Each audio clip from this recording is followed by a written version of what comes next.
Welcome to Shiva tell, जहाँ पर आपको मेरी imagination story in the form of शियानोंग सुनने को मिलेगा। और हाँ, अगर आप लोग मेरे चैनल में नए हैं तो don't forget to subscribe it. और अगर आप लोगों को मेरी ये स्टोरी पसंद आए तो इसे लाइक कीजिएगा, अपने दोस्तों के साथ शेयर कीजिएगा और कमेंट कीजिएगा।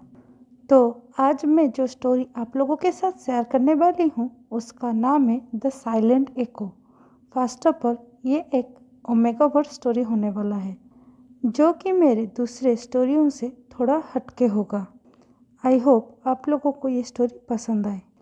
तो बिना कोई और बात किए चलिए शुरू करते हैं हमारे स्टोरी को। यू आर ऑलरेडी 30, लेकिन अब तक तुम एक प्रॉपर रट पे नहीं आए हो।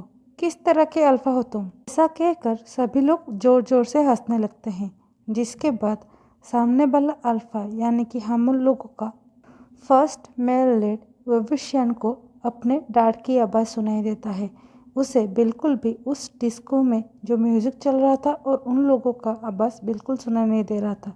उसे याद आ रहा था कि कैसे उसके डैड ने भी यही कहा था उसे, तुम किस तरह के अल्फा हो, जो उसके कानों में एको होने लगता है। तभी अचानक से वो रियलाइज़ करता है कि वो सांस नहीं ले पा रहा है और वो अपने अंदर महसूस कर पा रहा था और उसे किसी भी तरह का आवाज़ सुनाई नहीं दे रहा था, जिसके चलते वो खुद को कंपोज करने के लिए अपने हाथ को टाइटली बांध लेता है और धीरे धीरे सांसें लेने की कोशिश करता है कि वो खुद को ये रियलाइज़ कर पा सके वो अभी इस डिस्को में है और ना कि वे मैंसन में, जहाँ पर उसके डैड ने उसके मुंह फेर कर उसे चिल्ला रहे थे और उसे डिस्गस्टिंग कह रहे थे, जिसके दूसरी तरफ उसके मॉम ने भी उसके डैड को नहीं रोका था, ना कि उसकी बड़ी बहन यानली, ना कि छोटा भाई डान ने। तभी अचानक से उसे याद आता है कैसे उसके डैड ने उसे थप्पड़ मारा था, जिसके चलते उसके मुंह से खून आने लगा था। तभी अचानक से उसे वही खून अपने मुंह में टेस्ट आ रहा था, जिसके चलते उसे रियलाइज़ होता है कि वो अपने ख्वाबों में इतना ज़्यादा डूब गया है कि वो अपने इनर माउथ को काट लिया है और ब्लीडिंग हो रहा है। फिर वो अपने मुंह को खोलता है कुछ कहने के लिए, लेकिन वो फिर चुप हो जाता है क्योंकि उसे पता है अब जो सिचुएशन में अब वो है वो खुद को भी एक डिफेक्टिव पीस समझने लग रहा है, क्योंकि कौन सा एक अल्फा होगा जो किसी भी ओमेगा के स्मेल को महसूस भी नहीं कर पाता है, ना कि आज तक कभी भी रट में गया है। जिसके बाद वो धीरे से अपने आँखों को बंद करता है और अपने सारे कॉरेज को इकट्ठा करके आंखें खोलकर उन लोगों की ओर देखकर कहता है, मैंने खुद नहीं चूज़ किया था डिफेक्टिव होना, किसे पसंद होगा कि उसे दूसरे लोग डिफेक्टिव कहे। और उसके अलावा क्या तुम लोग मेरे दोस्त नहीं हो तो मुझे सपोर्ट करने के बजाय कैसे मुझे ह्यूमिलेट कर सकते हो? जिसे सुनकर इनके सामने खड़े हुए अल्फाओं के ग्रुप में से एक अल्फा हंसते हुए कहता है, तुम ऐसे क्यों रिएक्ट कर रहे हो जैसे कि मैंने कुछ झूठ कहा है? मैं तो जो भी कह रहा हूँ वो सब कुछ रियल फैक्ट्स है, सो इतना ड्रामा करने की कोई ज़रूरत नहीं है। जो बात सुनकर विंग बहुत ही ज़्यादा गुस्सा कर जाता है और जाकर के कॉलर के ग्रिप को टाइटली पकड़ते हुए कहता है कि तुम कह रहे हो मैं गुस्सा क्यों कर रहा हूँ? तुम्हें क्या मालूम होगा अगर तुम्हें पूरे ज़िंदगी भर ये कह सुनना पड़े कि तुम एक abnormal हो? क्या तुम्हें ये पता है कैसा लगता होगा जब तुम्हारे डैड ये कहते होंगे कि वो तुमसे कितना ज़्यादा असेम्ड है और तुम्हारे मॉम अपना मुंह इसलिए फिरा लेती होंगी क्योंकि वो तुमसे सेम फील करती होंगी? जो बात सुनकर वो सामने वाला अल्फा थोड़ी देर के लिए फ्लिंच कर जाता है। तभी विंग चिल्लाते हुए कहता है, तुम कभी नहीं समझ सकते और क्योंकि तुम एक ट्रू अल्फा हो जो ओमेगा के सेंट को फील कर सकता है और जनरली रट में जाता है।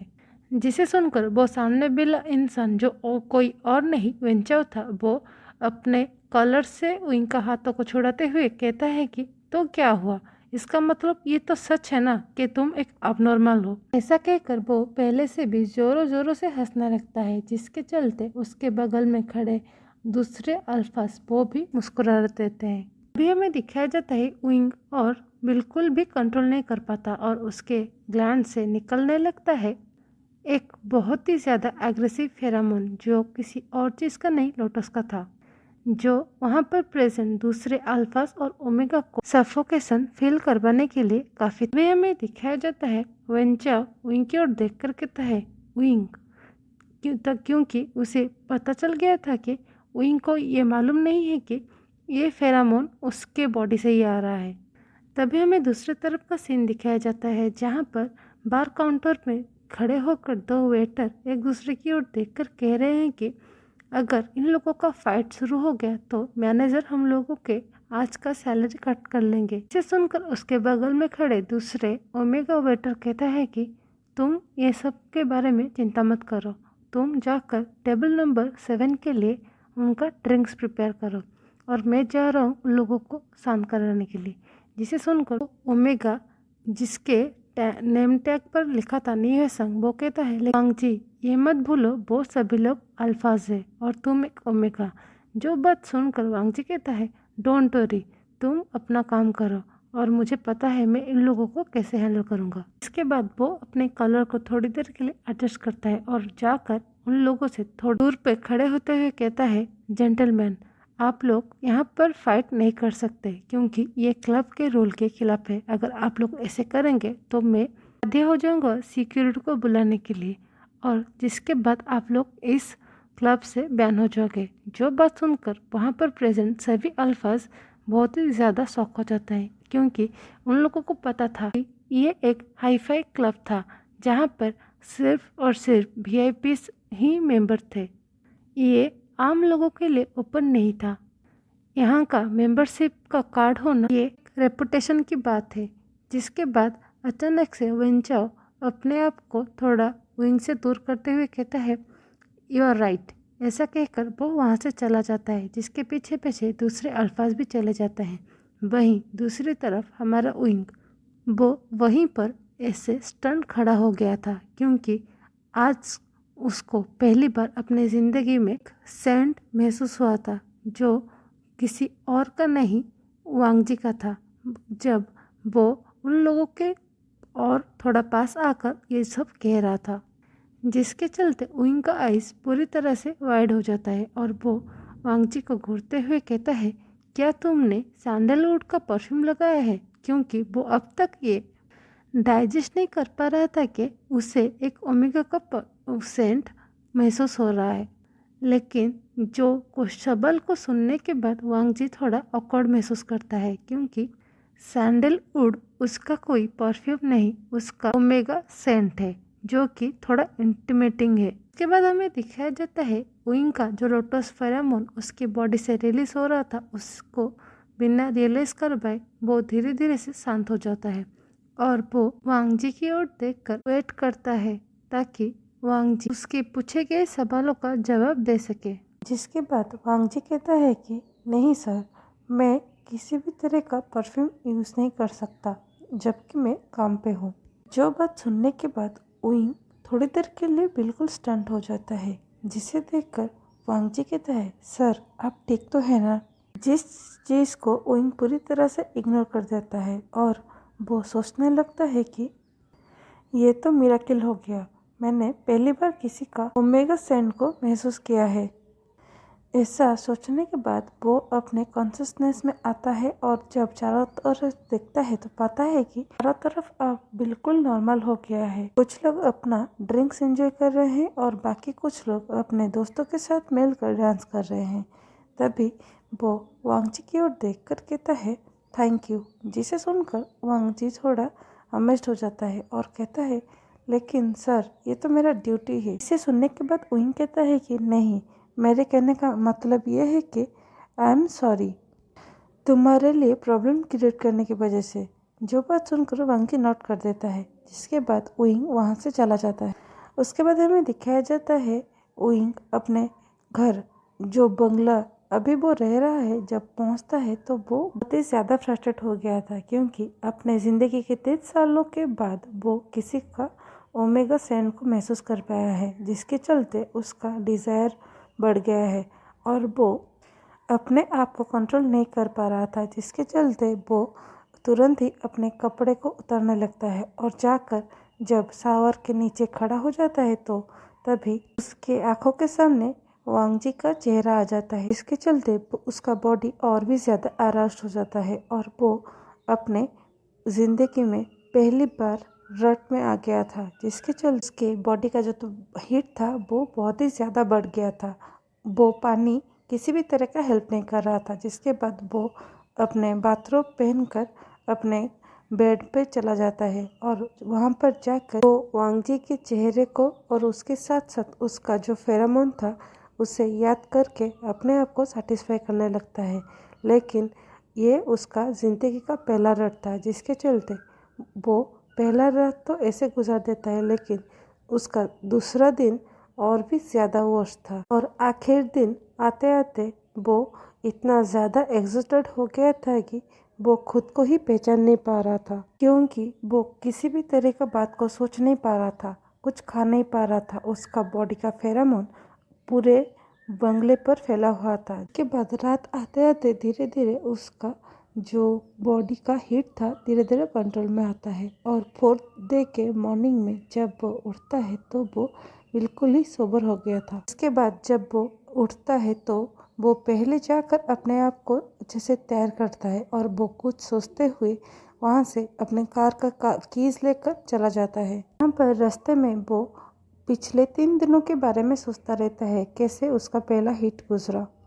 उसके अलावा ओइंग का चेहरा और उसके फेरोमोन। के बाद हमें थोड़ी देर बाद का सीन दिखाया जाता है, जहाँ पर वांग जी जब एक प्राइवेट क्लिनिक के सामने अपने कार को रोकता है तो वो अपने इमोशन को कंट्रोल करने के बाद वहाँ से उतरकर अंदर चला जाता है। एक कैबिन के अंदर बिना कोई नॉक के घुस जाता है, जिसके बाद उसके सामने वो पाता है कोई और नहीं, उसके कॉलेज टाइम का बेस्ट फ्रेंड वेनचिंग, जो कि एक डॉक्टर है, साथ साथ एक अल्फा भी। वो विंग की ओर देखकर हंसते हुए कहता है, ऐसा लग रहा है कि तुमने रात भर बहुत ही ज्यादा फाइट किया है या किसी भी तरह का वॉर से वापस आए हो। जो बात को पूरी तरह से इग्नोर करके उसके कैबिन का डोर को अच्छे से क्लोज कर देता है और जाकर वेंचिंग के जो सामने सोफा था वहाँ पर लेजीली लेट जाता है और कहता है कि जिंग, मुझे एक बात बताओ, मैं पिछले कुछ दिनों से बहुत ही रेस्टलेस महसूस कर रहा हूँ और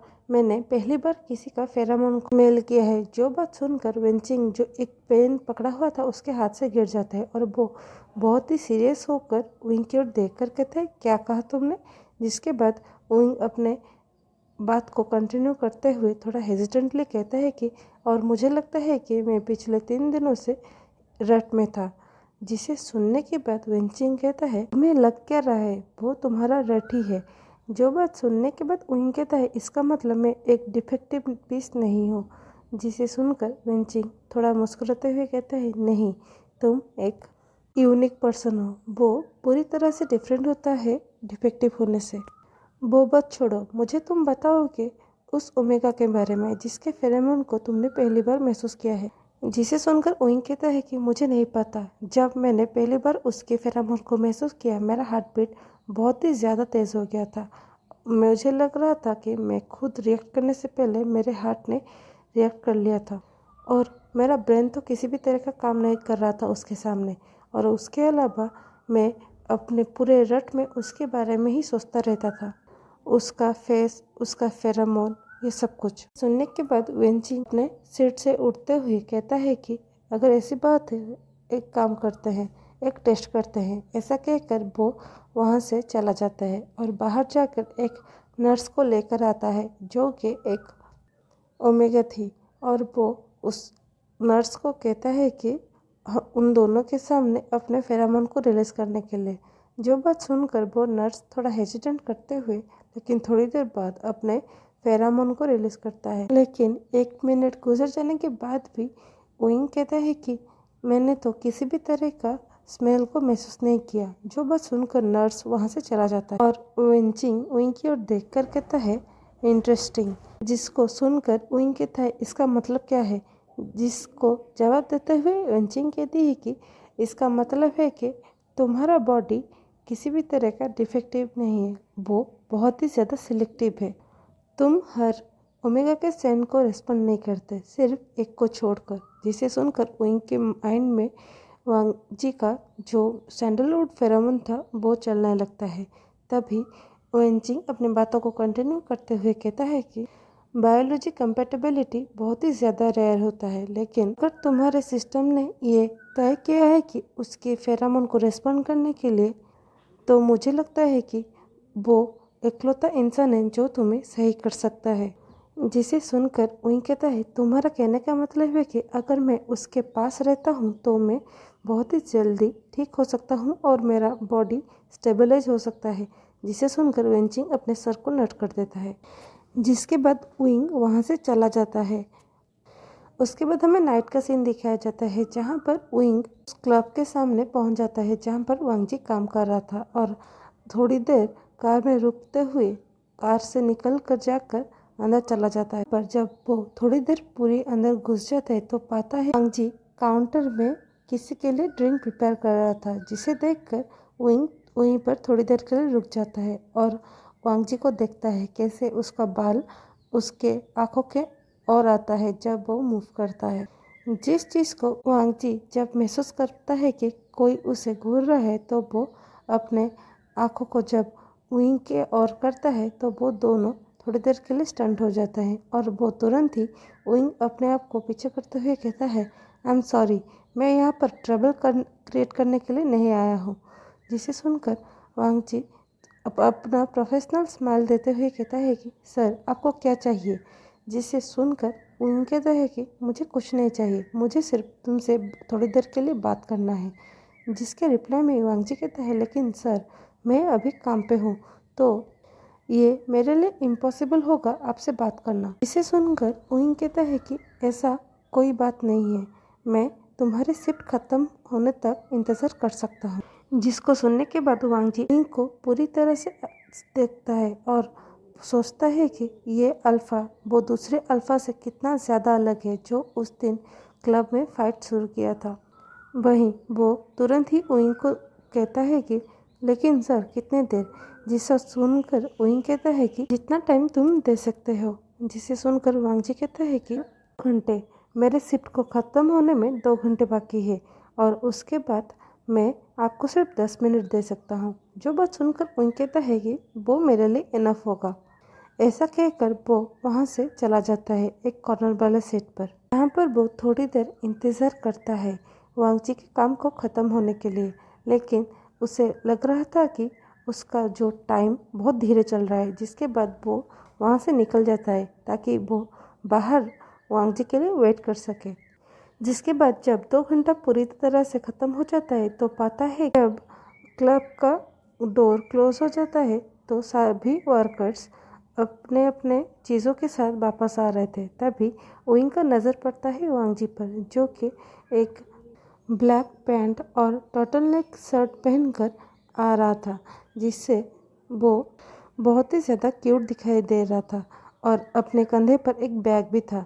तभी विंग हाथ दिखाकर उसे वहाँ पर बुलाता है, जिसके चलते वांग जी विंग के कार की ओर चला जाता है और थोड़ी दूर पर खड़ा होते हुए कहता है, सर बताइए आपको क्या बात करना था। आपके पास सिर्फ 10 मिनट है, क्योंकि मुझे जल्दी घर जाना है, क्योंकि मेरा भाई जो बहुत ही ज़्यादा बीमार है वो मेरा इंतज़ार कर रहा होगा। जो बात सुनने के बाद विंग थोड़ी देर के लिए वांग जी को सिर्फ देखता ही रहता है। वो सोचता है कैसे बातें शुरू कर रहे हैं। ये पहली बार था कि विंग जो कि बिजनेस डील को चुटकियों में क्रैक कर लेता है, वो सोच रहा है कि एक ओमेगा के सामने कैसे बात करता है। जिसके बाद वो तुरंत ही अपने बालों में अपने हाथ को फहराते हुए कहता है, मुझे नहीं पता कि मैं बात करने वाला हूँ वो सही है या गलत, लेकिन तुम्हें मुझे थोड़ी देर के लिए क्लियर करना होगा। मैं तुम्हें जो भी बताने वाला हूँ वो बिल्कुल सच है।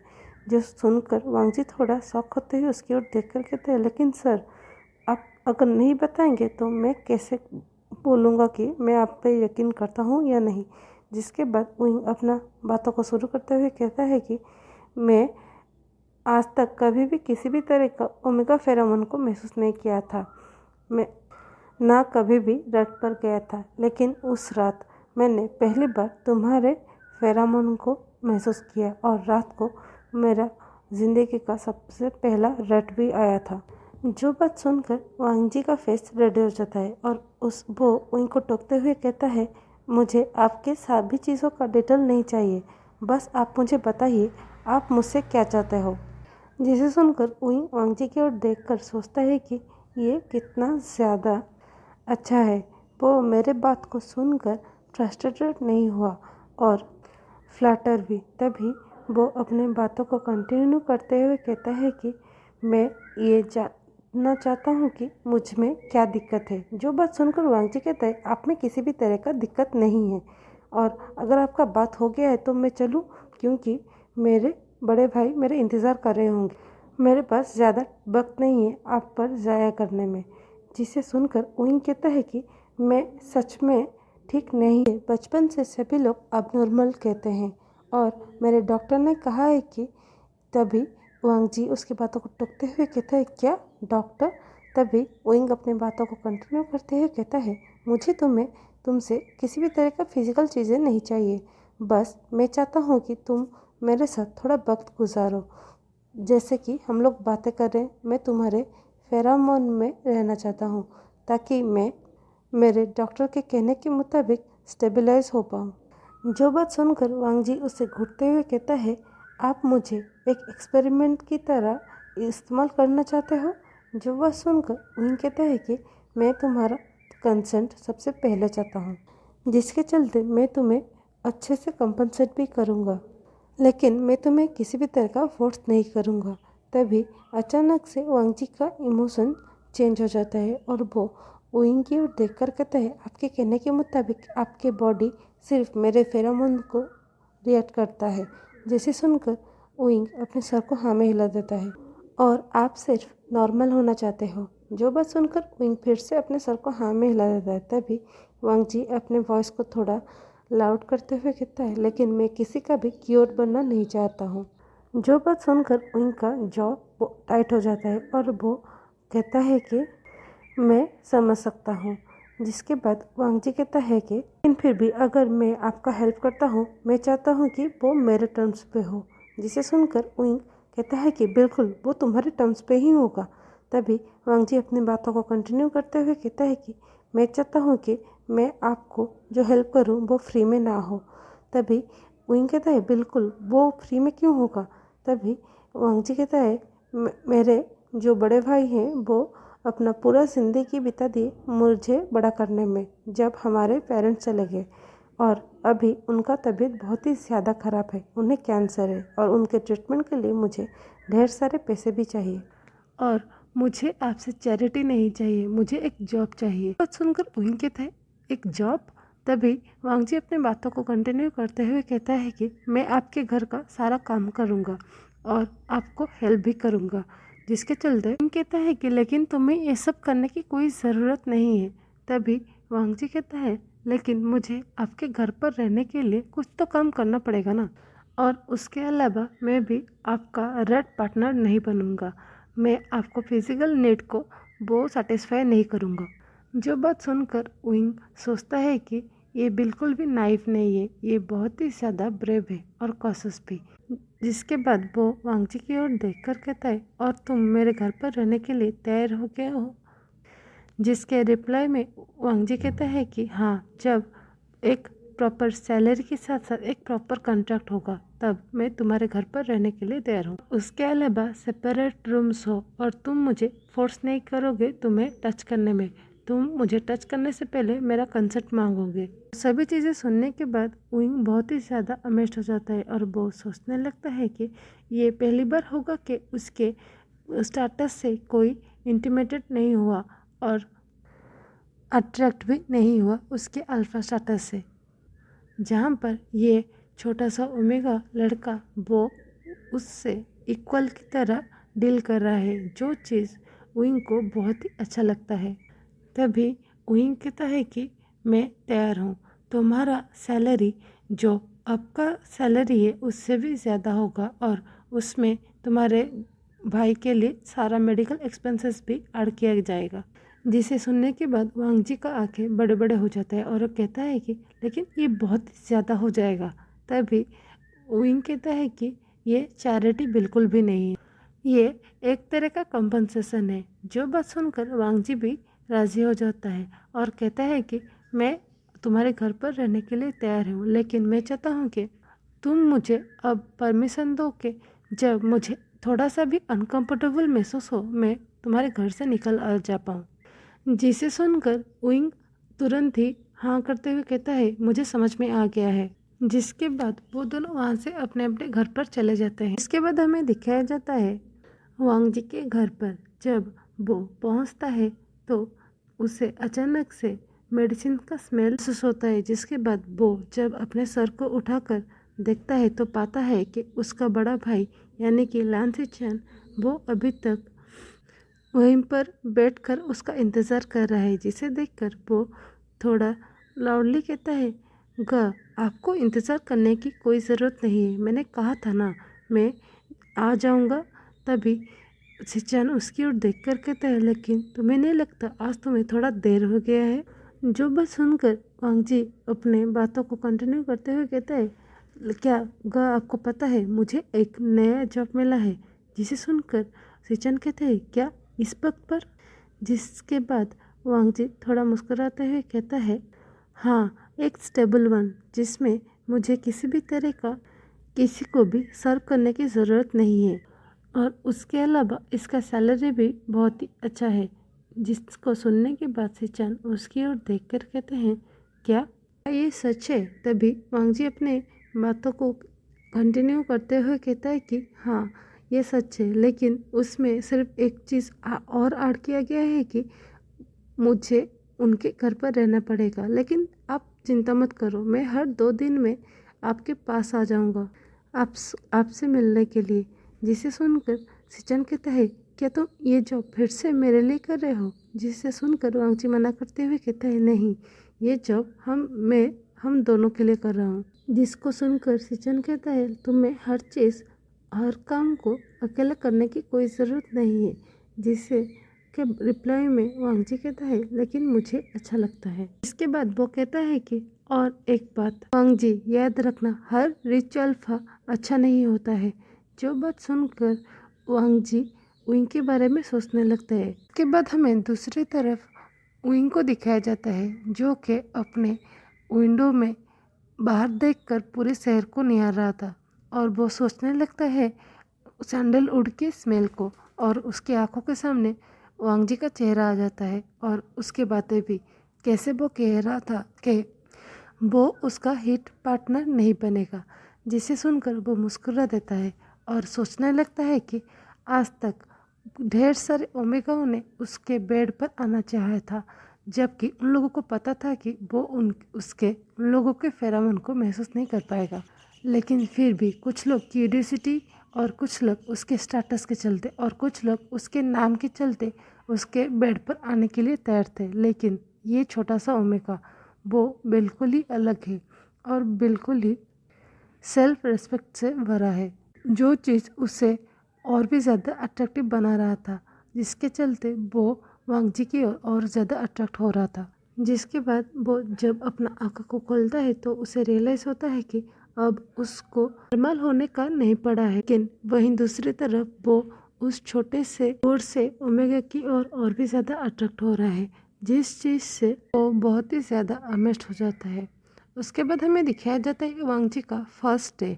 जब वो विंग के मैंसन के आगे पहुंचता है अपने सारे लगेज को लेकर तो पाता है कि उसका जो विंग का जो मैंसन था वो बहुत ही ज़्यादा बड़ा है और बहुत ही ज़्यादा सुंदर भी। वो अंदर जाते हुए मन में सोचता है कि वांग जी ये मत भूलो यहाँ पर तुम सिर्फ काम के लिए आए हो, ये सुंदरता को देखकर अट्रैक्ट मत हो और ये सभी चीज़ों से ट्रैप में मत फंसो।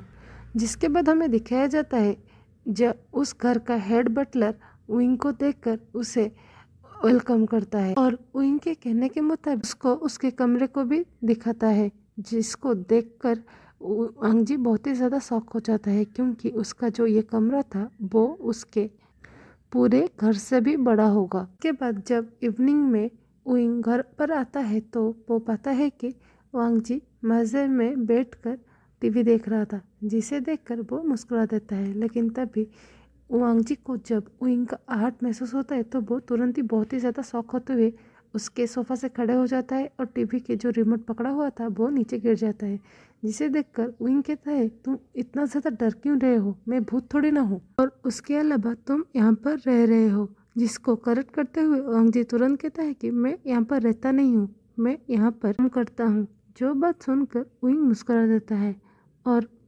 उसके थोड़ा और पास जाकर थोड़ा डिस्टेंस मेंटेन करते हुए कहता है कि और तुमने अपना सारा चीज़ों को सेटल कर लिया। जिसे सुनकर वांगजी कहता है कि हाँ, मैंने सारा चीज़ों को सेटल कर लिया है, अब आप जब आगे हो तो मुझे बताओ मुझे क्या करना है। जिसे सुनकर उइंग थोड़े सांस लेते हुए कहता है कि पहले तुम यहाँ पर कंफर्टेबल हो जाओ, उसके बाद हम दोनों हमारा एक्सपेरिमेंट चालू करेंगे। जिस चीज़ से वांगजी भी राज़ी हो जाता है। उसके बाद हमें दिखाया जाता उस दिनों की बात जहाँ पर वांगजी हर दिन सुबह उठकर अपना सारा काम खत्म करने के बाद सारे चीज़ों को नीटली रखता है और कभी कभी वो कुक भी कर लेता है। और वहीं दूसरी तरफ उइंग हर दिन सुबह सुबह बिना ब्रेकफास्ट किए चला जाता है अपने काम के लिए, और जब भी हो जाओ जितना देर भी हो जाए वो हमेशा ट्राई करता है कि डिनर से पहले घर वापस आ जाए। और वो इवनिंग में हमेशा वांगजी से थोड़ी दूर खड़ा होकर उसे उसका फेरोमोन रिलीज करने के लिए कहता है, जिसके चलते पहले पहले वांगजी को थोड़ा awkward लगता है, लेकिन बाद में वो कंफर्टेबल हो गए थे। सही हमारे शियानुआंग के दिन गुजर रहे थे। वहीं दूसरी तरफ उइंग के प्रॉमिस के मुताबिक अन सिचन को एक अच्छे से कैंसर ट्रीटमेंट हॉस्पिटल में शिफ्ट कर लिया गया था और वो वहीं पर रह रहे थे, जहाँ पर उनका ट्रीटमेंट बहुत अच्छे से हो रहा था, क्योंकि ये उनका फर्स्ट स्टेज था तो उनका ठीक होने का चांसेस और भी ज़्यादा बढ़ गया था। जिसके चलते वांगजी अपना ग्रैटिट्यूड दिखाने के लिए बिना कहे उइंग के स्टडीज़ को क्लीन करता था और उसके खाने के प्रेफरेंस के मुताबिक कभी कभी उसके लिए खाना भी बना लेता था, क्योंकि एज पर द प्रॉमिस वो सेटल होने के बाद जब भी अपने भाई को देखने के लिए जाता था तो वो पाता था कि उसका ब्रदर और भी ज़्यादा हेल्दी लगने लगा है, जिसके चलते वो और भी ज़्यादा डेडिकेटेडली उइंग का मदद कर रहा था। ऐसे ही उन लोगों के एक महीने गुजर जाता है और उइंग अपने एक बिजनेस पार्टी अटेंड करने के लिए पर गया था, जहाँ पर बहुत सारे अल्फाज के साथ साथ उनके ओमेगास भी थे और जो कि बहुत ही ज़्यादा डेलिकेट हुए में रेडी होकर आए थे। वहीं वो जब थोड़ा ज़ोर का सांसें लेता है तो उसे सिर्फ अल्फाज का फेरोमोन महसूस होता है, ना किसी भी तरह का ओमेगाओं का, जिसे देखकर वो थोड़ा डिसअपॉइंट हो जाता है। तभी वहाँ पर उसके चारों तरफ खड़े हुए लोग कहते हैं कि ये वही नहीं है जो थोड़ा डिफेक्टिव है, जिसने आज तक कभी भी किसी भी तरह का ओमेगा का फेरोमोन को महसूस नहीं किया है और किसी का उसका कभी भी रट नहीं हुआ है। जो बात सुनकर उइंग इतना ज़्यादा उसे बुरा लगता है कि वो वहाँ से बहुत जल्द ही चला आता है। यहाँ पर वो पाता है कि वांगजी सोफे में बैठकर एक बुक पढ़ रहा था। तभी वांगजी उइंग की ओर देखकर कहता है कि तुम कहे थे कि आज तुम किसी पार्टी में जा रहे हो तो तुम्हें देर होगा। जिसे सुनकर उइंग कहता है कि हाँ, लेकिन मैं जल्दी आ गया क्योंकि मुझे वहाँ पर किसी भी तरह का स्मेल महसूस नहीं हुआ। जो बात सुनकर डिसअपॉइंट होते हुए वांगजी कहता है, क्या अब तक तुम्हारा वो डिसऑर्डर सही नहीं हुआ है वो थोड़ा भी। जिसको सुनने के बाद उइंग तो और भी ज़्यादा सैड होते हुए जाकर वांगजी के बगल में थोड़ा डिस्टेंस मेंटेन करके बैठ जाता है। जिसके बाद वांगजी थोड़ा उसके पास जाकर उसके कंधे में हाथ रखते हुए कहता है कि तुम इतना ज़्यादा सैड मत हो। तुम ये सोचो, आज से 1 महीने पहले तुम किसी भी तरह का ओमेगा के फेरोमोन को महसूस नहीं कर पा रहे थे, लेकिन उसके बाद तुमने मेरा फेरोमोन को महसूस किया।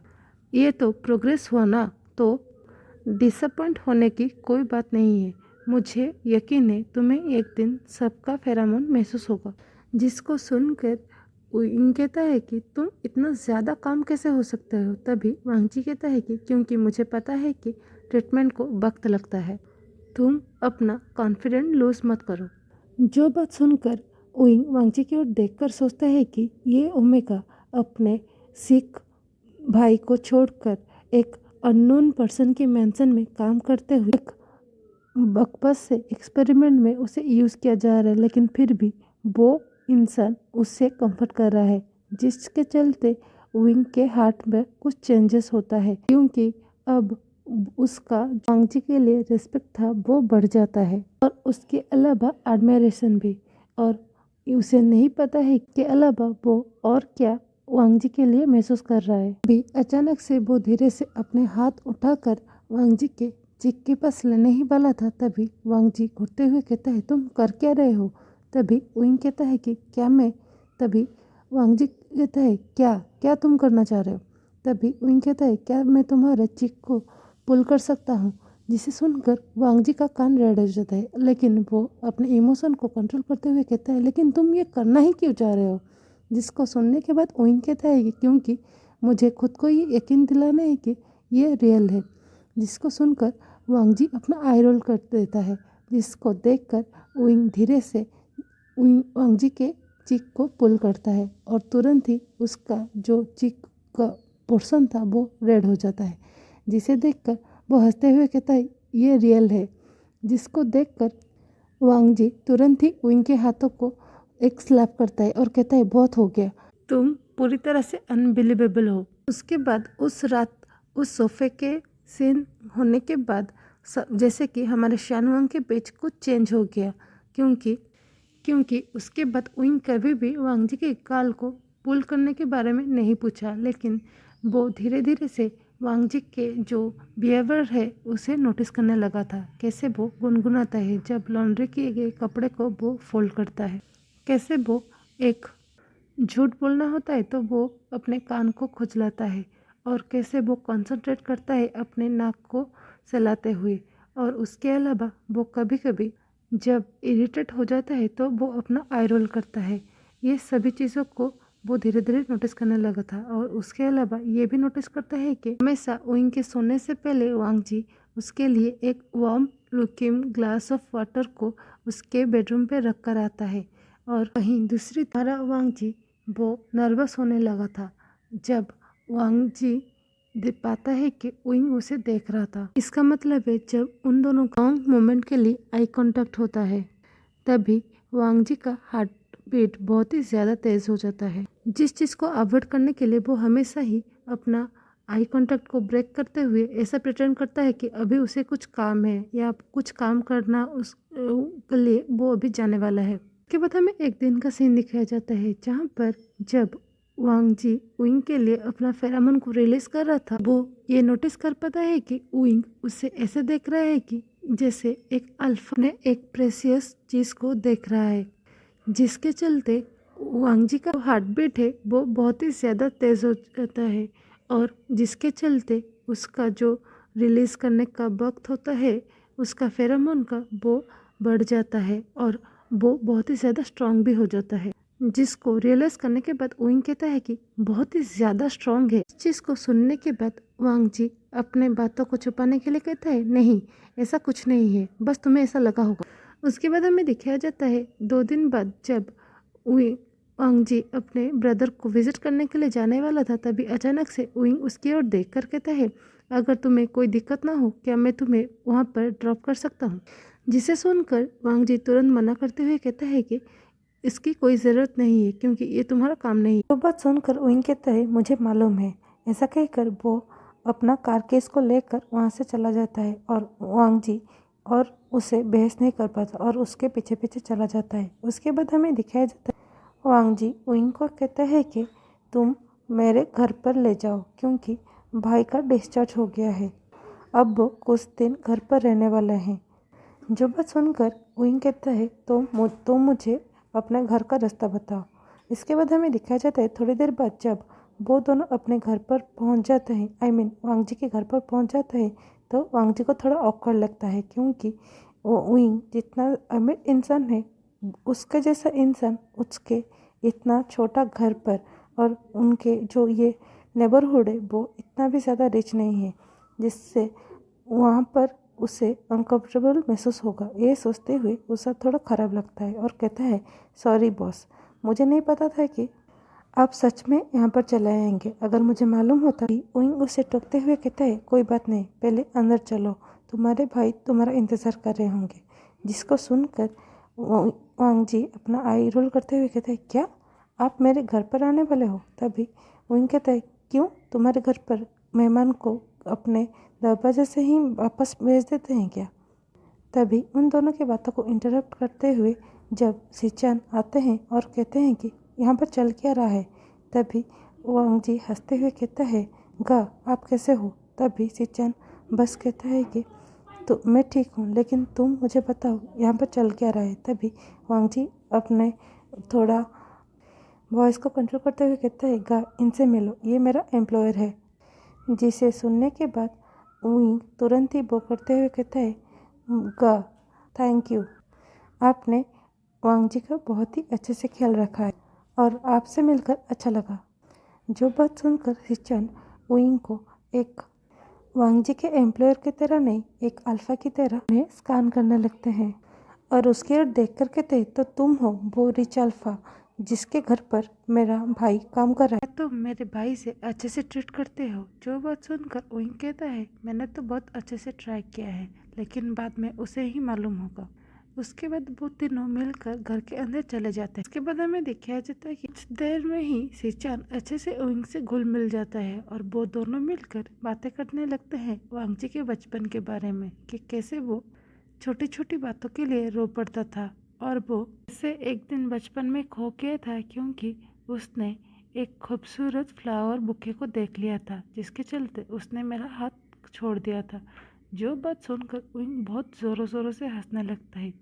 वो कोई दिखावट वाला स्माइल नहीं था, वो रियल स्माइल था। और जब वो दोनों जाने वाले थे तभी सिचन विंग को देखकर कहते हैं, प्लीज़ उसका अच्छे से ख्याल रखना और उसे हर्ट मत करना। जो बात सुनकर विंग अपने सर को हाँ में हिला देता है। उसके बाद हमें रात का सीन दिखाया जाता है जहाँ पर वांग जी चाय को देख रहा था और बहुत ही ज़्यादा रेस्टलेस हो रहा था। तभी हमें दिखाया जाता है विंग को, जो कि पानी पीने के लिए किचन की ओर जा रहा था, तो वो नोटिस करता है कि बालकनी का दरवाज़ा खुला है। जिसे देखने के बाद विंग उस ओर जब जाता है तो पाता है कि कोई और नहीं वांग जी था, जो कि अपने ख्यालों में डूबा होकर स्काई की ओर देख रहा था। जिसके बाद वो धीरे से जाकर उसके बगल में खड़ा हो जाता है और कुछ नहीं कहता। तभी वांग जी अचानक से कहता है कि तुम्हें वहाँ पर जाने की कोई ज़रूरत नहीं था। जिससे सुनने के बाद विंग कहता है कि लेकिन मैं चाहता था। इसके बाद उन दोनों के बीच थोड़ी देर के लिए साइलेंट फैल जाता है और थोड़ी देर बाद ही वांग जी उसकी ओर देखकर कहता है, लेकिन क्यों? जिसे सुनकर विंग कोई तुरंत जवाब नहीं देता है, इधर उधर देखने लगता है, क्योंकि जवाब अच्छे से तो क्लियर है, क्योंकि विंग वांग जी के लिए फॉल कर चुका है। तभी हमें दिखाया जाता है विंग वांग जी से आई कांटेक्ट करते हुए कहता है कि क्योंकि मुझे अच्छा लगता है तुम्हारे साथ अपने वक्त को गुजारना। इसे सुनने के बाद वांग जी का हार्ट बीट बहुत तेज़ी से दौड़ने लगता है, लेकिन फिर भी उसे क्लैरिटी चाहिए था, इसीलिए वो विंग की ओर देखकर कहता है, लेकिन मैं चाहता हूँ कि तुम मुझे ये बताओ कि मैं ही क्यों, क्योंकि बहुत सारे ओमेगा बाहर हैं। जिसे सुनकर विंग तुरंत जवाब देता है, लेकिन वो तुम नहीं हो और उसके अलावा मैं उनसे नहीं तुम्हें चाहता हूँ। जिस बात को सुनने के बाद वांग जी आर्ग्यू करते हुए कहता है, क्यों? क्योंकि तुम सिर्फ मेरे ही फेरामन को महसूस कर सकते हो, ना कि उन लोगों के, वो भी पिछले 30 सालों के लिए। जो बात सुनकर विंग कुछ उससे जवाब देता उससे पहले वांग जी अपना बात को कंटिन्यू करते हुए कहता है, और क्या होगा जब तुम दूसरों के भी फेरामोन को महसूस करने लगो? क्या होगा उस दिन? क्या तुम उस दिन रिग्रेट नहीं करोगे जब तुम दूसरे ओमेगा के फेरामोन्स को महसूस करोगे, अगर उन लोगों का फेरामोन मुझसे बहुत अच्छा हुआ तो? उसके बाद वांग जी सभी सवालों को पूछ लेता है जो उसके पिछले 2 हफ्तों से परेशान कर रहा था, क्योंकि उन दोनों के जो अट्रैक्शन था उससे वो खुद भी महसूस किया है। जिसके बाद विंग धीरे से वांग जी के करीब आता है, लेकिन फिर भी उन दोनों के बीच में रेस्पेक्टेड दूरी था और उसकी आंखों में पूरी तरह से झांकते हुए कहता है कि मैं तुमसे इसलिए प्यार नहीं करता हूँ क्योंकि तुम्हारा फेरामोन मुझे महसूस होता है। मैं तुम्हें तुम्हारे ह्यूमन नेचर के वजह से प्यार करता हूँ, क्योंकि मुझे पसंद है कि तुम बहुत ही ज़्यादा कॉन्फिडेंट हो और तुमने हम दोनों के बीच में एक बाउंड्री सेट किया है। और इस सब के अलावा तुमने कभी भी मुझे एक रिच पावरफुल अल्फा की तरह ट्रीट नहीं किया है जिसे तुम इम्प्रेस करना चाहते हो। मुझे पसंद है कि तुम कैसे हर दिन मेरे सोने से पहले मेरे लिए बिना बताए वार्म वाटर को छोड़ते हो, और मुझे पसंद है जब तुम अपने भाई के बारे में बात करते हो तो कितना ज़्यादा खुश होते हो। और जिस बात को सुनने के बाद वांगजी का हार्ट बीट बहुत ज़ोरों से पंपिंग करने लगता है और वो विंग की ओर देखने लगता है। तभी विंग सॉफ्टली उसकी ओर देखकर कहता है, और इन सबसे ऊपर तुम मुझे एक अबनॉर्मल की तरह ट्रीट नहीं करते हो, तुम मुझे मेरे तरह ही देखते हो। इसके बाद हमें दिखाया जाता है पूरे सराउंडिंग में वांगजी के सैंडलवुड का फेरोमोन फैलने लगता है, उसके हिट के चलते नहीं, उसके इमोशन के चलते। तभी विंग अपनी बातों को कंटिन्यू करते हुए कहता है, तो ये कुछ भी चेंज नहीं करेगा जब मैं दूसरे ओमेगास के फेरोमोन को महसूस करने लगूंगा, just because I choose you. जो बात सुनकर वांगजी एक स्टेप पीछे जाते हुए उसकी ओर देखकर कहते हैं, मैं भी तुम्हें पसंद करता हूँ। जो बात सुनकर विंग थोड़ा एक्साइटेड हो जाते हैं। तभी वांगजी उसके बातों को कंटिन्यू करते हुए कहते हैं कि लेकिन मैं डरता हूँ, उस इंसान से प्यार करना मैं अफोर्ड ही नहीं कर सकता जो मुझे बाद में छोड़ सकता है, इसीलिए मुझे वक्त चाहिए। जो बात सुनकर विंग अपने सर को हाँ में हिलाते हुए कहता है, तुम्हें जितना वक्त चाहिए मैं तुम्हें देने के लिए तैयार हूँ, लेकिन तुम मुझे अभी रिजेक्ट मत करो। जो बात सुनकर वांगजी अपने सर को छोटे से हाँ में हिला देता है। उसके बाद हमें दिखाया जाता है वांगजी नेक्स्ट डे जब विंग ऑफिस के लिए चला जाता है तो अपने भाई से मिलने के लिए जाता है घर पर, और वो वहाँ पर जाकर उससे सब कुछ बताता है, उसके उन दोनों के बीच जो कॉन्ट्रैक्ट है और उन सब के अलावा बाउंड्रीज और कन्फेशन के साथ साथ उसके खुद का फियर को भी। जो बात सुनकर सिचन वांगजी के हाथों को पकड़ते हुए उसकी आंखों में झांकते हुए कहते हैं कि तुम उससे प्यार करते हो, जिसके जवाब में वांगजी कहता है, आई थिंक सो। वो बात सुनकर सिचन मुस्कुरा देते हैं और कहते हैं कि जब वो पिछले दिन आया था मैंने उसके आंखों को नोटिस किया है। जो बात सुनकर वांगजी तुरंत ही अपने भाई की ओर देखने लगता है। तभी सिचन अपनी बातों को कंटिन्यू करते हुए कहता है कि और मुझे मालूम पड़ा कि वो तुम्हें कितना ज़्यादा पसंद करता है, वो तुम्हें एक ट्रेजर की तरह ट्रीट करता है। तभी वांगजी कहता है लेकिन, तभी सिचन उसकी बातों को इंटरप्ट करते हुए कहते हैं कि लेकिन कुछ नहीं, जिंदगी कभी भी लोगों को प्यार के मामले में दूसरा मौका नहीं देता है। तुम्हारे दरवाजे पर खुशियाँ दस्तक दे रही है, अगर तुम डर के चलते अपने दरवाजे को ही ना खोलो तो खुशियाँ अंदर कैसे आएंगी। ऐसा कहते हुए वो वांगजी के हाथों को जेंटली स्क्वीज कर देते हैं और हमें दिखाया जाता है, जिसको सुनने के बाद वांगजी की आंखों से आंसू बहने लगता है। तभी सिचन अपने बातों को कंटिन्यू करते हुए कहते हैं, और इसके अलावा मैं अभी बहुत ही ज़्यादा बीमार हूँ, मेरे फ्यूचर कोई ठीक ठिकाना नहीं है। जो बात सुनकर वांगजी अपने भाई को गले लगाते हुए कहता है, आपको कुछ नहीं होगा। तभी सिचन जेंटली वांगजी के बालों को सहलाते हुए कहते हैं, अभी भी तुम बच्चे की तरह बिहेव करते हो, रियलिटी को फेस करना सीखो और अपने डर को अपने ऊपर हावी मत होने दो। जो बात सुनने के बाद वांगजी को ये क्लैरिटी मिल जाता है कि उसका मन में जो डर है वो उसके होप से इतना बड़ा भी नहीं है। इसके बाद हमें वे मैंसन का सीन दिखाया जाता है जहाँ पर विंग आज कुछ जल्दी ही घर वापस आ गया था और वो कैफे में बैठकर एक बुक पढ़ने का एक्टिंग कर रहा था।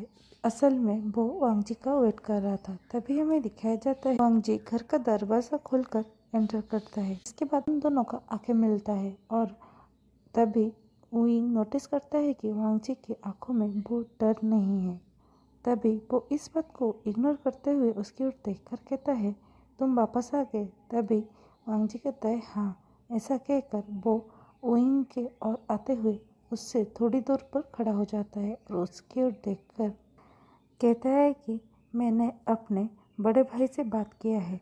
जो बात सुनकर विंग जो बुक पकड़ा हुआ था वो उसके हाथों से छूट जाता है और वो धीरे से झुककर वो बुक को टेबल पर टी टेबल पर रख देता है और उसकी ओर देख कर कहता है, तुमने क्या कहा? तभी वांग जी उसके कंधे पर हाथ रखते हुए उसके ओर देख कर कहता है, मैंने कहा कि मैंने दोनों के बारे में मेरे भाई से बात किया है। जो बात सुनकर उइंग कहता है, तो उन्होंने क्या कहा? तभी वांग जी उइंग के थोड़ा और करीब आते हुए उसकी आंखों में झांकते हुए कहता है कि ये सच है कि मैं बहुत ही ज़्यादा स्केर्ड हूँ, जिसे उइंग बहुत ही शांति से सुनता है। तभी वांग जी अपनी बातों को कंटिन्यू करते हुए कहता है, लेकिन इसका मतलब ये नहीं है कि मैं अपना डर के चलते अपनी खुशियों को ही लात मार दूँ। जो बात सुनकर उइंग थोड़ा कंफ्यूज हो जाता है और वांग जी की आंखों में देखने लगता है। तभी वांग जी हंसते हुए कहता है, मेरे कहने का मतलब ये है कि मैं राजी हूँ हम दोनों के रिलेशनशिप के लिए। तभी तुरंत उइंग उसकी ओर देखकर सवाल करता है कि क्या तुम श्योर हो? जिसे सुनकर वांग जी अपने सर को हाँ में हिला देता है। तभी उइंग थोड़ा झिझकते हुए कहता है कि क्या मैं तुम्हें हक कर सकता हूँ? जिस बात को सुनने के बाद वांग जी टोटली हंसते हुए कहता है कि हाँ, तुम मुझे हक कर सकते हो। जिसको सुनने के बाद उइंग तुरंत जाकर वांग जी को अपने आगोश में घेर लेता है और वो उससे इतना जेंटली होल्ड करता है कि जैसे वांग जी कोई बहुत ही ज़्यादा प्रेशियस चीज़ है। तभी वांग जी जब ये रियलाइज करता है तो वो उइंग के शर्ट को टाइटली पकड़ लेता है और उसके उन दोनों के ये हक में मेल्टडाउन हो जाता है। इसके चलते उन दोनों के चारों तरफ ना चाहते हुए कि सैंडलवुड का सबसे स्ट्रॉन्ग फेरामोन फैलने लगता है, जो इससे पहले इतना ज़्यादा स्ट्रॉन्ग नहीं था। जिस चीज़ को उइंग बहुत ही अच्छे से इनहेल करता है और तभी उसका पल्स स्पाइक होता है। इसके चलते उसका बॉडी तुरंत ही रिएक्ट करने लगता है। वांग जी का जो फेरोमोन था वो उइंग को चारों तरफ से घेर लेता है, जिसके चलते उइंग का आंखों का कलर सिल्वर कलर में टर्न डाउन हो जाता है। लेकिन इस बार कोई कन्फ्यूज़न नहीं है, बस है तो उन दोनों के बीच उन लोगों का प्यार और डिज़ायर। जिसके बाद उइंग धीरे से वांग जी को अपने हक से दूर करता है और उसकी ओर देखकर कहता है, मुझे लगता है कि मैं रट में आने वाला हूँ, वो भी दोबारा। जो बात सुनकर वांग जी का हार्ट बीट बहुत तेज़ी से दौड़ने लगता है, लेकिन फिर भी वो उइंग से दूर नहीं जाता है। जिसे देखकर उइंग उसकी ओर देखकर कहता है, क्या मैं तुम्हें टच कर सकता हूँ? ऐसा कहते हुए वो अपने जो इमोशन है उसे कंट्रोल करने लगता है, जिसे देखकर वांग जी अपने सर को हाँ में हिला देता है, क्योंकि उसे अच्छा लगता है कि ये सिचुएशन में भी उइंग ने उसे उसका परमिशन मांगा, ना कोई कमांड दिया, ना कोई डोमिनेंसी शो किया। जिसके बाद उइंग धीरे से वांग जी के फेस को पकड़ते हुए उसे किस करने लगता है। इसके बाद पूरा मैंसन पूरी तरह से साइलेंट हो जाता है और पूरा मैंसन में फैल जाता है हमारे उइंग का लोटस वाला फेरामोन के साथ साथ उसके ओमेगा यानी कि वांग जी का सैंडलवुड का फेरामोन। क्योंकि एक अल्फा के फेरामोन के चलते एक ओमेगा के हिट को आना तो लाजमी ही था और उसके बाद वो दोनों अपने जो जेंटल किस से शुरू किए थे उनका ये सफ़र वो धीरे धीरे मोर पैशनेट के साथ साथ और भी ज़्यादा वाइल्ड होने लगता है और उन दोनों ने अपने एक दूसरे को कंसर्न के साथ एक दूसरे को मार कर देते हैं। यानी कि उन दोनों का नॉटिंग प्रोसेस उन लोगों ने कंप्लीट कर दिया था। इसके बाद जब उन दोनों के बीच में सब कुछ खत्म हो जाता है तो उइंग धीरे से वांग जी को अपने बाहों में पकड़कर उसके फेस को अपने छाती पे रखते हुए उसके बालों को सहलाने लगता है। जिसके बाद वो दोनों ही सो जाते हैं उस खूबसूरत रात कन से। उसके बाद हमें दिखाया जाता है धीरे धीरे वांग जी जो गेस्ट रूम में रह रहा था अपने सामान को नेचुरली उइंग के रूम पर शिफ्ट कर देता है और वो दोनों एक दूसरे के साथ हर रात को गुजारते हैं, वो भी बिना कोई सेरेमनी और बिना कोई अनाउंसमेंट के।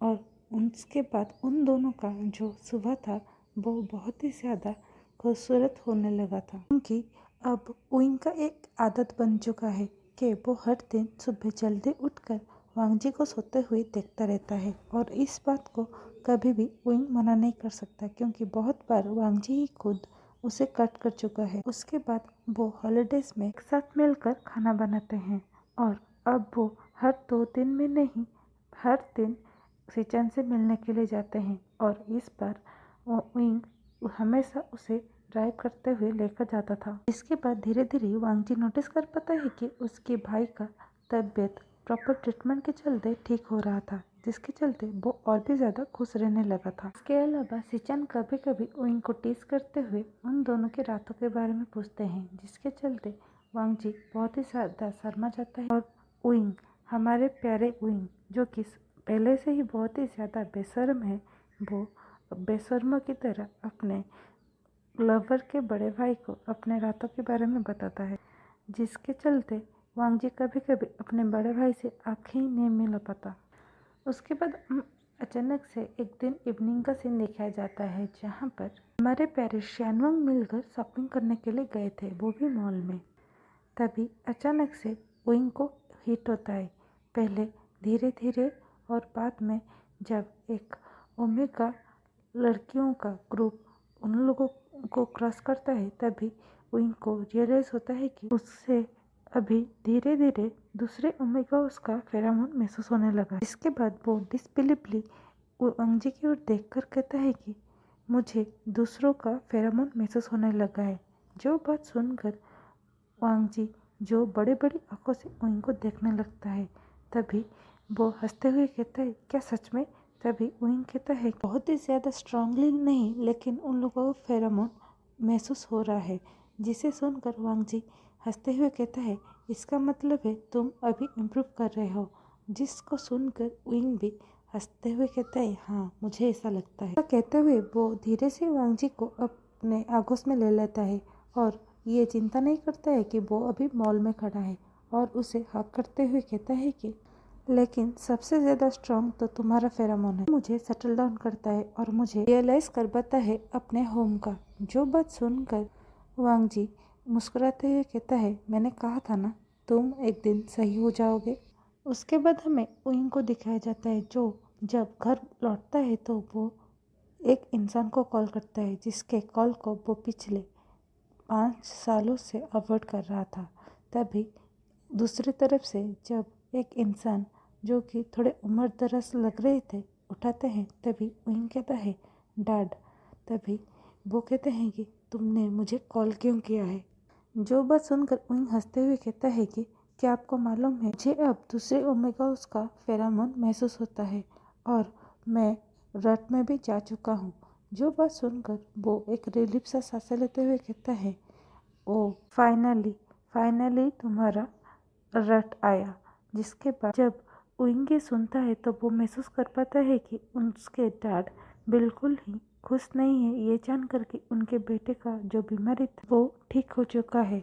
वो उन्हें कंग्रेचुलेट भी नहीं किए, जो उसे बहुत ही बुरा महसूस करवाता है। तभी उसके डैड के हाथों से उसका मॉम कॉल को लेते हुए कहता है कि ये तो बहुत ही खुशी की बात है, थैंक गॉड तुम्हारा रट आ गया।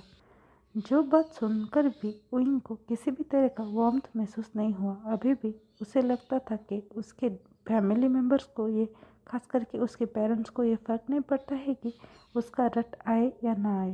जिसके बाद वो धीरे से अपने कॉल को कट कर देता है और बहुत ही ज़्यादा मायूस हो जाता है। तभी वो नोटिस करता है कि उसके पीछे जो वांगजी बैठा हुआ था, वो उसकी ओर देखकर कहता है कि तुमने अपने पेरेंट्स को बता दिया। जिसे सुनकर विंग अपने सर को हाँ में हिला देता है।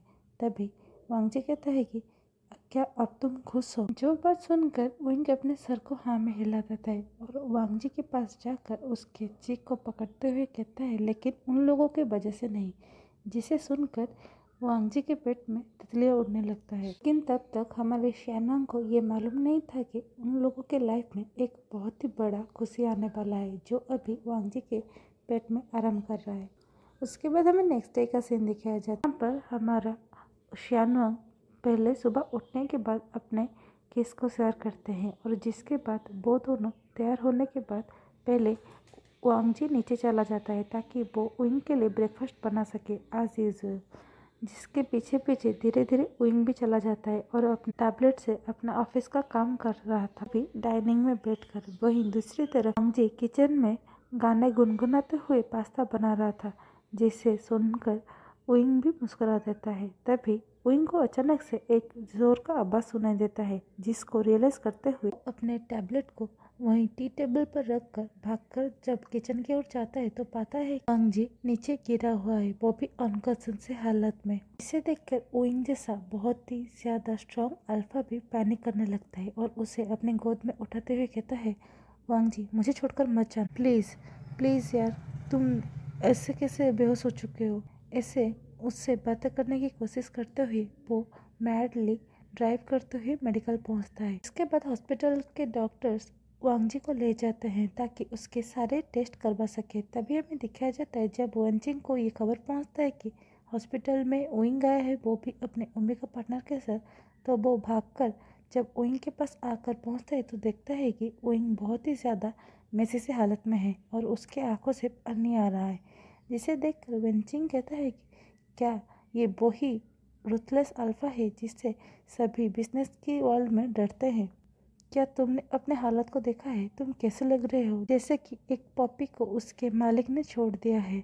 जिससे सुनकर उइंग कहता है कि लेकिन तुम्हें नहीं मालूम है, मैं उसके बिना नहीं रह सकता। उसके बाद वंचिंग कुछ ना कहकर बस उसके बगल में बैठकर उसे कंपनी देता है।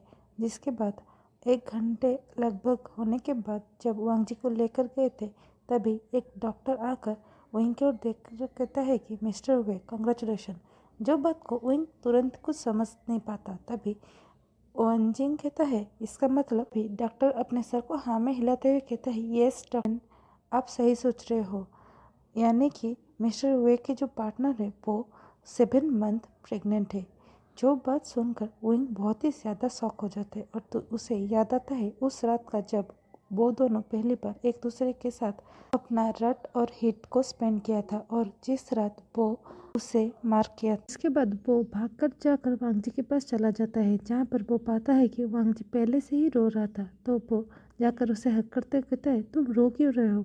तभी वांग जी कहता है, क्या मुझे यकीन नहीं हो रहा है कि हम दोनों का बेबी आने वाला है। जिसे सुनकर विंग कहता है कि तो तुम रो मत, इसमें रोने की कोई बात नहीं है, ये तो खुशी की बात है ना। तभी वांग जी कहता है कि ये खुशी के ही आंसू है।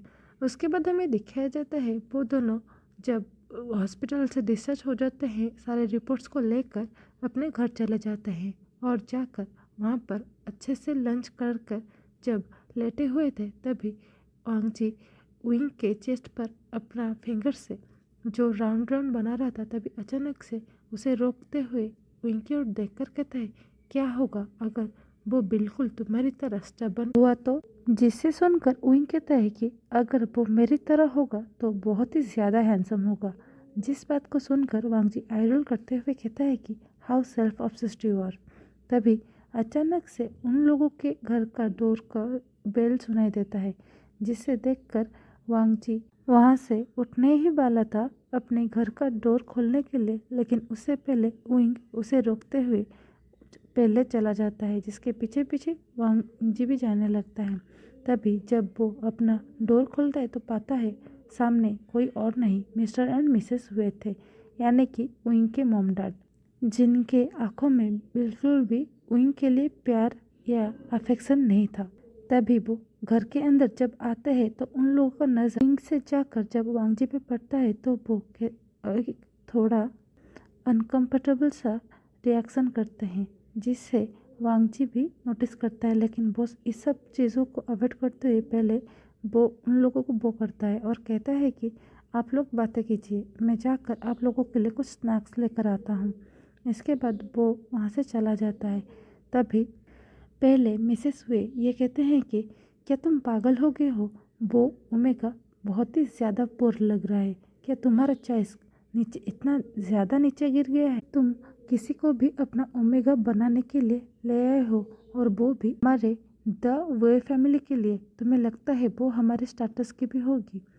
मिस्टर वे सोफे में बैठकर अपने पैर के ऊपर पैर रखते हुए कहते हैं कि अब कि जब तुम ठीक हो गए हो तो मैं तुम्हारे लिए फैमिली के सबसे बड़े बेटी जूलियन को तय किया है, क्योंकि वो हमारे स्टेटस के साथ साथ तुम्हारे साथ अच्छे भी लगेगी। जो बात सुनकर विंग का खून खोलने लगता है और वो गुस्से में उन दोनों की ओर देखकर कहते हैं, आज तक तुम लोग कभी भी मुझे अपने बेटे की तरह ट्रीट नहीं किया, बस एक फ्यूचर एयर और एसेट की तरह ट्रीट किया है। और जब आप लोगों को अब पता चल चुका है कि मैं ठीक हो चुका हूँ तो यहाँ पर आगे हैं अपना अधिकार जमाने के लिए। तब आप लोग कौन थे जब दूसरे लोग मुझे डिफेक्टिव कह रहे थे? और हाँ, तब आप लोग भी तो मुझे डिफेक्टिव कह रहे थे, जिसके चलते मैं वहाँ से चला आया ताकि मैं शांति से अपना लाइफ जी सकूँ।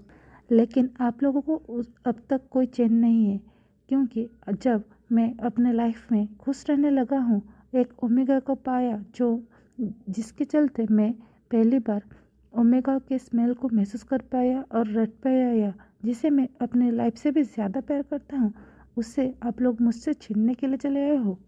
तभी उसके बातों को टोकते हुए उसके मॉम कहते हैं कि तुम्हें नहीं लगता तुम बहुत ही ज़्यादा बोल रहे हो?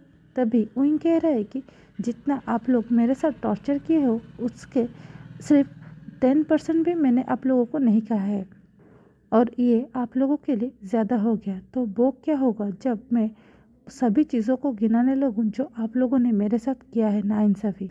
तभी हमें दिखाया जाता है एक आवाज़ उन लोगों के बातों को इंटरप्ट करता है, जिसे सुनने के बाद सब उस ओर जब देखते हैं तो पाते हैं कि वांगजी जो कि टी ट्रे पकड़ा हुआ था उसके हाथ ट्रम्बल करने लगते हैं, जिसे देखकर वो लोग सभी अपने आर्ग्यूमेंट को शांत कर लेते हैं। लेकिन फिर मिस्टर वे वांगजी की ओर देखकर कहते हैं, अगर तुम इस ओमेगा को अपने पास रखना चाहते हो तो मैं आज से तुम्हें अपने फैमिली नेम से अलग करता हूँ। आज से तुम मेरे बेटे नहीं हो। जो बात सुनकर विंग थोड़ा लाउडली वॉइस में कहता है कि वो तो आप उस दिन मुझे छोड़ दिए थे जब आप लोगों को पता चला था कि मैं एक रेगुलर अल्फ़ा नहीं हूँ। तो ये बात धमकाना छोड़िए कि आप मुझे अपने फैमिली से अलग कर देंगे। तभी मिस्ट्रेस वे सब सुनकर बहुत ही ज़्यादा शॉक हो जाते हैं। तभी विंग कहता है कि अगर ऐसी बात है तो आप मुझे क्या छोड़ेंगे? मैं आपसे अपना सारा रिश्ता तोड़ता हूँ। आज से आप दोनों मेरे पेरेंट्स नहीं हैं। जिसे सुनने के बाद वो दोनों वहाँ से गुस्से में वांगजी को घूरते हुए वहाँ से चले जाते हैं। जिसके लोगों के जाने के बाद विंग बेहिसाब से रोने लगता है, जिसे देखकर वांगजी तुरंत ही वो टी पॉट को नीचे रखकर वहाँ उसके पास चला जाता है ताकि उसे कंसोल कर सके। जिसके बाद विंग वांगजी को पकड़कर ज़ोर ज़ोरों से रोने लगता है और कहता है कि मुझे लगा था कि जब मेरे लाइफ में ये दिन आएगा मैं उस दिन के लिए तैयार हूँ, और मुझे कुछ भी फ़र्क नहीं पड़ेगा वो लोग मेरे साथ रहे या ना रहे, लेकिन मुझे बहुत ही ज़्यादा पेन हो रहा है। क्या करूं? आखिरकार वो लोग मेरे पेरेंट्स हैं। जो बात सुनकर वांगजी उसके बालों को सहलाते हुए कहता है, डोंट वरी, उन लोगों को तुमने नहीं, वो लोग तुम्हें छोड़ के गए हैं। और रही फैमिली की बात, हम लोग मिलकर हमारा खुद का एक फैमिली बनाएंगे। जो बात को सुनकर विंग वांगजी की ओर देखकर कहता है, और तुम्हें फ़र्क नहीं पड़ेगा जब मेरे पास कुछ नहीं बचेगा? तभी वांगजी उसके गालों को पकड़ते हुए कहते हैं, लेकिन मुझे तुम्हारे पर पूरा ट्रस्ट है कि तुम इतना कैपेबल हो कि तुम सब कुछ अपने आप ही बना सकते हो। जो बात सुनकर विंग मुस्कुरा देता है और उसे हक कर लेता है।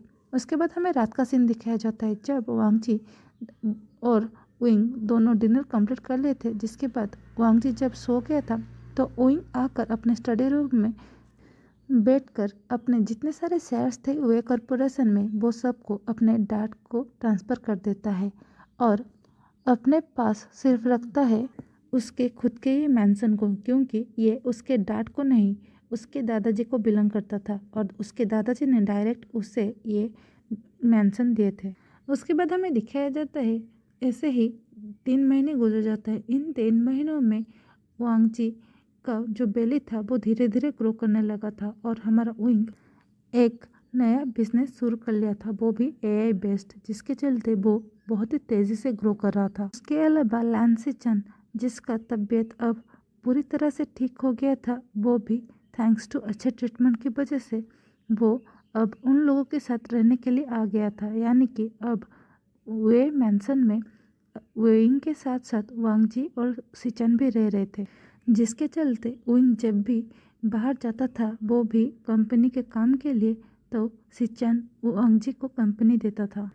उसके बाद हमें एक दिन का सीन दिखाया जाता है जहाँ पर जब ओइंग अपने ऑफिस से वापस आता है तो पाता है कि वांगजी लेटे लेटे उसका इंतज़ार करते करते सो गया था, जिसे देखकर वो पहले धीरे से जाकर उसके माथे पर किस करता और कहता है, तुम मेरे पूरी लाइफ हो।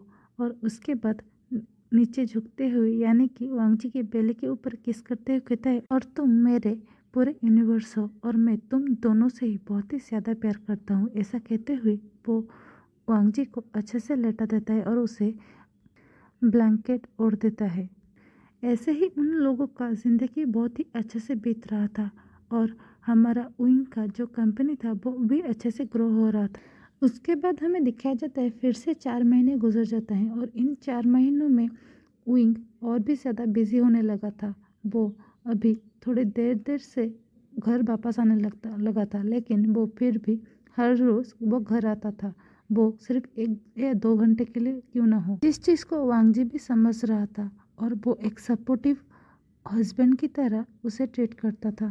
और उसके अलावा इन बीच वो लोग अपना जो कोर्ट का मैरिज सर्टिफिकेट ले लिया था, यानी कि वो अब लीगली मैरिड थे। और उन दोनों ने मिलकर ये तय किया था कि जब उन लोगों का कंपनी सही हो जाएगा और उनका बच्चा पैदा हो जाएगा, वो लोग एक अपना ग्रैंड सा वेडिंग रखेंगे।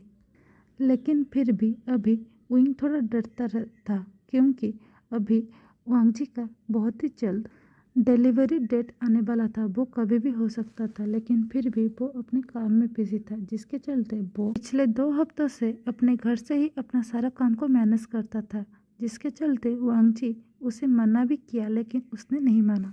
उसके बाद हमें दिखाया जाता है मेडिकल रूम का सीन। जब वांगजी को अचानक से बहुत ही ज़्यादा पेन हुआ तो विंग ने और सिचन ने मिलकर उसे मेडिकल ले आया था।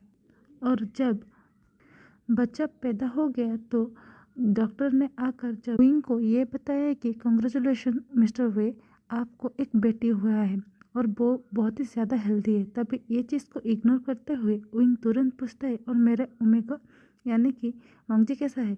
जिसे सुनकर डॉक्टर हंसते हुए कहते हैं, आपके पार्टनर भी वो भी बहुत ही ज़्यादा हेल्दी है, लेकिन वो अभी थोड़ा अनकॉन्शियस है।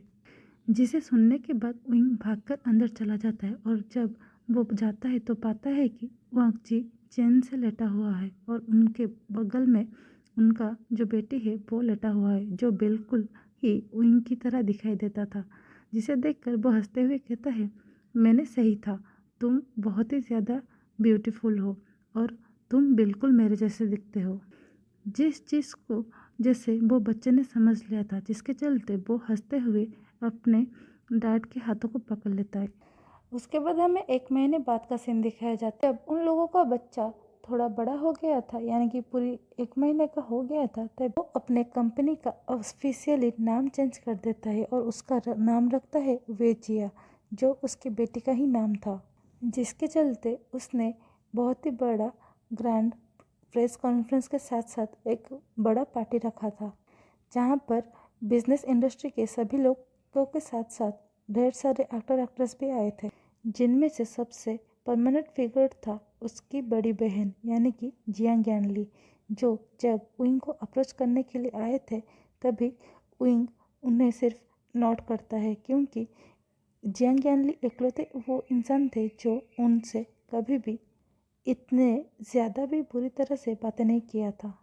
तभी वो जब वे जिया को देखती हैं तो वो तुरंत ही कहती हैं कि ये बिल्कुल तुम्हारी तरह है। जिसे सुनकर अनंग जी आइडल करते हुए कहते हैं, लेकिन जी आपको नहीं लगता उसका नाक मेरे तरह है। जिसे सुनकर यानली कहती है, हाँ हाँ वो तुम दोनों का बहुत ही अच्छा मिक्सचर है, लेकिन उसका ज़्यादा फीचर विंग से आया है, इसीलिए वो विंग की तरह दिखाई देता है।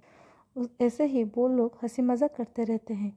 तभी जब सभी लोगों का खाना ख़त्म हो जाता है तो पार्टी ख़त्म होने से पहले विंग सभी लोगों का अटेंशन लेते हुए कहता है कि और एक बात, मैं आप सभी को मेरे वेडिंग सेरेमनी जो कि आज से 1 हफ्ते बाद मैं रखने वाला हूँ वहाँ पर इनवाइट करता हूँ, जहाँ पर मैं अपने ओमेगा को ऑफिशियली कोट करूँगा। जो बात सुनकर वांगजी शॉक हो जाता है, क्योंकि इस बारे में विंग ने उसे कुछ भी नहीं बताया था। ये चीज़ पूरी तरह से उसके लिए सरप्राइज था। तभी वो जब विंग की ओर देखता है तो विंग उसके ही ओर देख रहा था और वो मुस्कुरा रहा था, जिसे देखकर वो शर्मा जाता है। उसके बाद हमें दिखाया जाता है आखिर में जब उन लोगों का शादी होने वाला था तभी वहाँ पर मिस्टर एंड मिसेस वे भी आए थे, क्योंकि उनको अब रियलाइज़ हो गया था कि उन्होंने एक एयर नहीं उनके बेटे को खोया है।